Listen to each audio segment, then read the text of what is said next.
بسم اللہ الرحمن الرحیم۔ بنی اسرائیل سے حقیقت یہ ہے کہ انہوں نے بہت سے نبیوں کو قتل کیا، جن میں ان کے اپنے ہی حضرت زکریا علیہ السلام اور حضرت یحییٰ علیہ السلام بھی شامل ہیں۔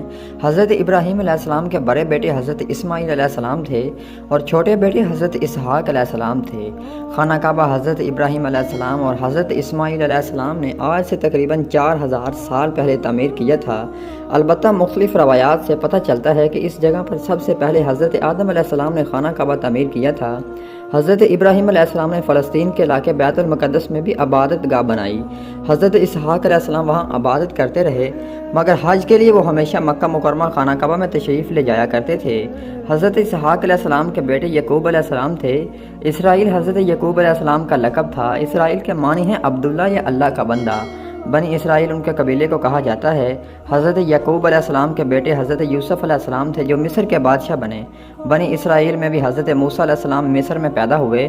ان کے بعد حضرت داؤد علیہ السلام صحرائے سینائی کے علاقے میں پیدا ہوئے جو بعد میں فلسطین چلے گئے۔ حضرت داؤد علیہ السلام نے انتہائی طاقتور دیو ہیکل جالوت کو اللہ کی نصرت سے غلیم سے پتھر مار کر گرا دیا، تو فلسطین کے بادشاہ اسول نے حسب وعدہ اپنی بیٹی مشل سے ان کی شادی کر دی۔ رول کے مرنے کے بعد حضرت داؤد علیہ السلام مصر کے بادشاہ بنے۔ داؤد علیہ السلام کی وفات کے بعد ان کے بیٹے سلمان علیہ السلام فلسطین کے بادشاہ بنے۔ اللہ تعالیٰ نے ہوا، جن اور ہر قسم کے جانوروں کو سلمان علیہ السلام کے تابع کر دیا تھا۔ 961 قبل المسیح سے 922 کے دوران حضرت سلمان علیہ السلام نے جنوں کی مدد سے مسجد الاقصیٰ اسی جگہ تعمیر کروائی جہاں حضرت ابراہیم علیہ السلام نے عبادت گاہ تعمیر کروائی تھی۔ 586 قبل مسیح میں یہ ریاست 2 حصوں میں تقسیم ہو گئی۔ جنوبی کے علاقے میں بائل کے لوگوں نے قبضہ کر کے عبادت گاہ مسمار کر دی اور بنی اسرائیل کو وہاں سے نکال کر اپنا غلام بنا لیا۔ اس کے 100 سال بعد بنی اسرائیل واپس آنا شروع ہو گئے اور انہوں نے اپنی عبادت گاہ تعمیر کی، مگر اس جگہ نہیں جہاں حضرت سلمان علیہ السلام نے عبادت گاہ تعمیر کروائی تھی۔ 333 قبل مسیح میں سکندر اعظم نے اسے یونان کی سلطنت میں شامل کر کے بنی اسرائیل کو وہاں سے نکال دیا۔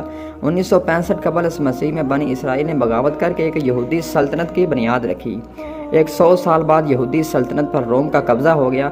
70 عیسوی میں یہودیوں نے بغاوت کی جسے شہنشاہ ڈائٹ نے کچل دیا اور یہودیوں کی عبادت گاہ مسمار کر کے انہیں وہاں سے نکال دیا۔ روم کے بادشاہ نے یہودیوں کو شروع میں بیت المقدس آنے کی اجازت دے دی، لیکن بغاوت کرنے پر بیت المقدس شہر کو مکمل طور پر تباہ کر کے یہودیوں کو غلاموں کی طرح بیچ کر شہر بند کر دیا اور ان کا واپس بیت المقدس آنا ممنوع قرار دے دیا۔ 624 عیسوی تک فلسطین پر ایرانیوں کی حکومت رہی اور بتایا جاتا ہے کہ انہوں نے یہودیوں کو عبادت کرنے کی کھلی چھٹی دے رکھی تھی، مگر انہوں نے مسجد الاقصیٰ میں عبادت نہ کی اور عرب ایسیوں پر بہت ظلم کیے۔ اس کے بعد باستینی حکومت آئی جس نے 636 عیسوی میں مذہبی پیشوا کے کہنے پر بغیر جنگ کے بیت المقدس حضرت عمر رضی اللہ تعالیٰ کے حوالے کر دیا۔ حضرت عمر رضی اللہ تعالیٰ عنہ نے مسجد الاقصیٰ کی تعمیر 649 عیسوی میں اسی جگہ پر شروع کروائی جہاں پر سلمان علیہ السلام نے تعمیر کروائی تھی۔